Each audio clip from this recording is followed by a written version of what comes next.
Hello बच्चों, welcome to my channel RNG आज अपन देखने वाले हैं एडग्रेड अभ्यास पुस्तिका वाचा वार्ती कक्षा 8 का पाठ 1, जिसका नाम है बर्दे। तो बच्चों, अपन इसका संपूर्ण हल देखेंगे। जो नई बुक आई है 2024-25, उसका संपूर्ण हल है इसमें।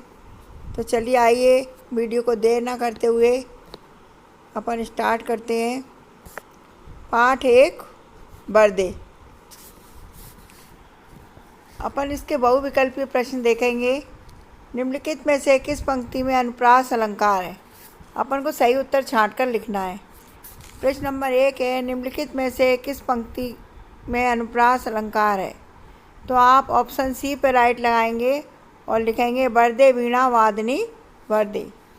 प्रश्न नंबर 2, अमृत पीयूष अमीय पर्याय शब्दों में रिक्त स्थान के लिए उपयुक्त पर्यायवाची शब्द कौन सा है? तो सी पे, ऑप्शन सी पे राइट लगाएं, सुधा। प्रश्न नंबर 3, बीड़ा बजाने वाली देवी कौन है? बीड़ा बजाने वाली देवी कौन है, ये तो आप सभी जानते हैं। तो आप डी सरस्वती पे राइट लगाइए। प्रश्न नंबर 4, कभी किसे जगमग करने को कह रहा है? कभी किसको कह रहा है? संसार को। तो ऑप्शन बी पे राइट लगाइए, संसार को। कभी किसके बंधन काटने की बात कह रहा है? हृदय के। तो ऑप्शन ए पे राइट लगाइए, हृदय के। इसी तरीके से अब अपन देखते हैं, नीचे दिए गए शब्दों में से उचित शब्द चुनकर रिक्त स्थानों की पूर्ति कीजिए।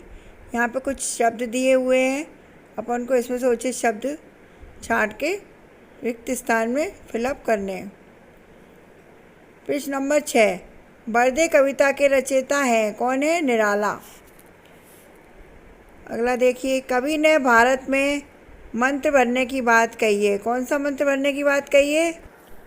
अमृत मंत्र भरने की बात कही है। प्रश्न नंबर 18, हिंदी कविता को छंद निराला जी की देन है।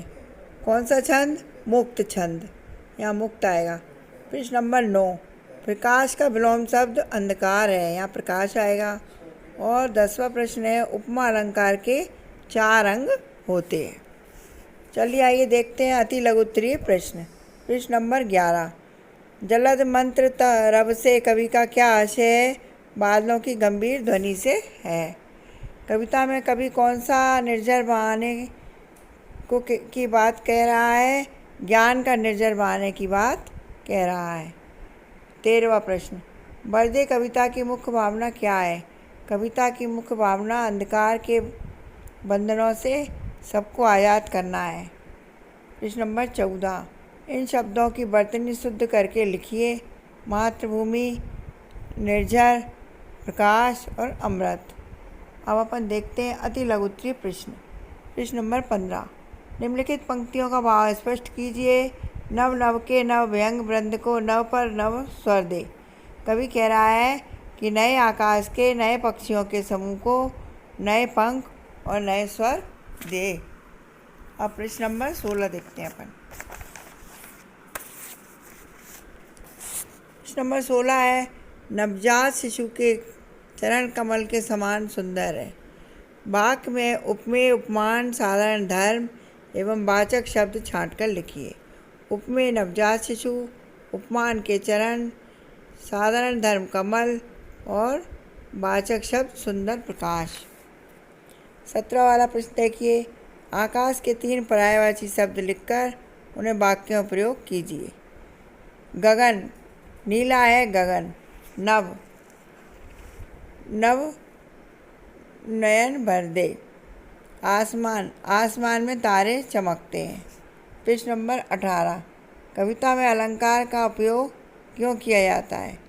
जिस प्रकार आभूषण से नारी का सौंदर्य बढ़ जाता है, उसी प्रकार अलंकार से कविता का सौंदर्य बढ़ जाता है, इसलिए उसका उपयोग किया जाता है।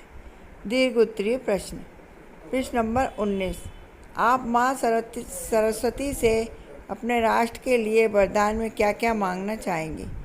माँ सरस्वती से मैं राष्ट्र के लिए ज्ञान और शिक्षा का प्रसार, सृजनात्मक और नवाचार, सद्भावना और एकता, सांस्कृतिक धरोहर का संरक्षण और अखंडता और समृद्धि की प्रार्थना करूँगा। और प्रश्न नंबर 20, आप अपने विद्यालय में कौन कौन से नए परिवर्तन चाहेंगे और क्यों? विस्तार पूर्वक लिखिए। उत्तर: आधुनिक तकनीक का उपयोग, पर्यावरण संरक्षण, व्यवहारिक शिक्षा, स्वास्थ्य और खेल सुविधाएं आदि। ठीक है बच्चों, ये आपका संपूर्ण हो गया पाठ 1। वीडियो अच्छी लगी हो तो लाइक ज़रूर कीजिए और हाँ, चैनल को सब्सक्राइब ज़रूर कर लीजिए। इससे सारे वीडियो सबसे पहले आपके पास पहुँचेंगे। Okay, thank you.